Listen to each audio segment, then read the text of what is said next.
So yeah, I'm gonna make points. Okay.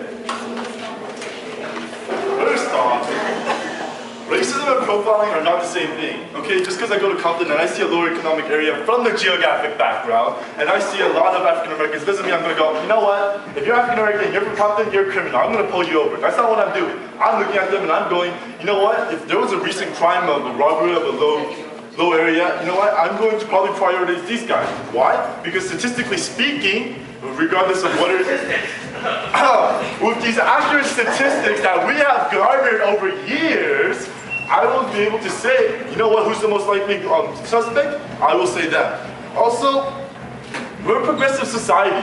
We've moved a lot away from racism. I'm not going to say we've completely eliminated it. I'm not going to say we're close, but I say we moved a lot forward. And you know what, if we keep progressing at this rate, it may be eventually possible where we can use racial profiling without the racism that's implied in it. And if we get that far, you know what people are going to have to realize? They're going to have to change their mindset. It's not going to be, you know what, I got pulled over because I'm black and they're just racist. It's going to be, I got pulled over because I was being an idiot and I was speeding 20 miles over the limit on the free, you know? Think about that. And it's not like, what do you call it? What the case that you cited was an extreme case. It's a logical fallacy called red herring. You're assuming that one case defines everything. That's not the case. Just like I'm not going to go see Compton and then just say that's all African Americans. You can't just say there was one case of a guy who nearly got killed because of racism and apply it to everything. That's not how the world works. I just would like to say, have you guys ever seen the show Cops?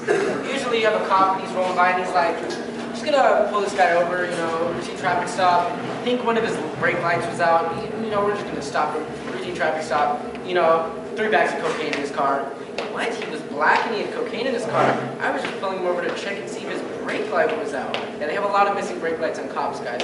As much as you guys wouldn't want to believe it, that's first-rate racial profiling.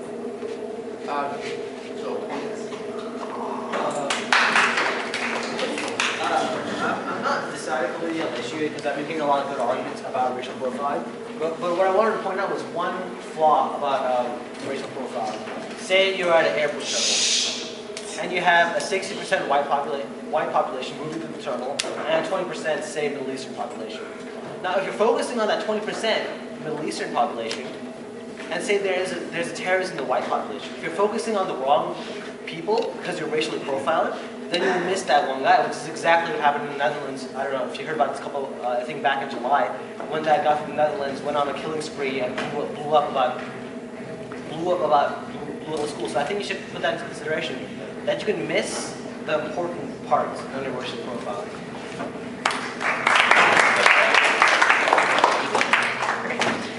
I actually agree with you about when you look at someone, you should look at them for the baseball bat and the gun. But you also have to keep in mind, there is a reason why I am not going to be like, hey, I'm going to go walk down the street of Compton. Like, you also have to keep in mind, yeah, not everybody there is actually a criminal, but there is a reason why it has that stereotype. There is a reason why it's considered to be not a good place to go walk down. So, I mean, I think you just need to keep that in mind. It's not necessarily the person, but where it is. Not every person's bad, but you should kind of keep that in the back of your mind while you're going to Compton, that it is known for not being the safest of places.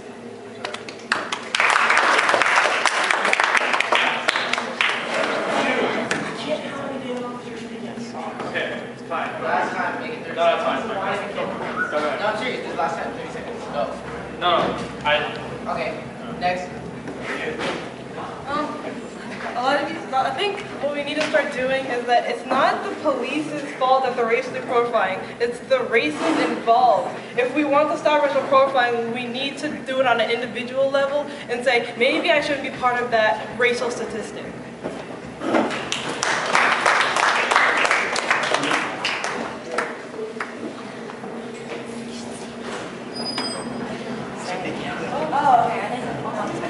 Alright, so a lot of us are saying we should never judge a book by its cover, but if you really think about that, what the hell, who of us it's gonna see a book like dusty and like no cover, and we're gonna actually pick up and read it. No, we're gonna judge that book by its cover, and we're not gonna read it. If we're gonna see someone in LA and we're gonna use that as officers as an advantage to catch a crime, then yeah, use it. I mean, we're all protected by the law. We're all innocent until proven guilty. So anywhere between that, I mean, cops can do whatever the hell they want. They want to racially profile me. Hey, I got nothing to hide. You can do whatever you want. And in fact, I'll be happier when I finally prove to them that, hey, you racially profiled me, but look at me, I'm setting a good stereotype. I don't have anything on me. I'm not a terrorist. I don't have bombs in my scarf. Like, setting a good name for yourself for blacks. If you're gonna see someone like holding a baseball bat and stuff like that, police gonna stop him and, hey, what are you doing? He'll say, oh, I was using this bat to give it to charity and give it to someone who needed this baseball bat.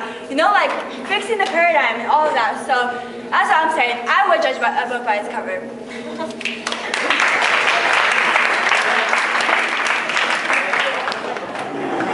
I just want to say that I think that racial profiling, along with like profiling how a person dresses, like their style, like baggy pants or whatever, I think that really tightens and restricts the freedoms that we have in this country. Like if you want to look a certain way, or if you're born a certain way, like your skin color, that's something you can't help. People are going to start looking out for like how you look and whatnot. Yeah, I don't know where that went.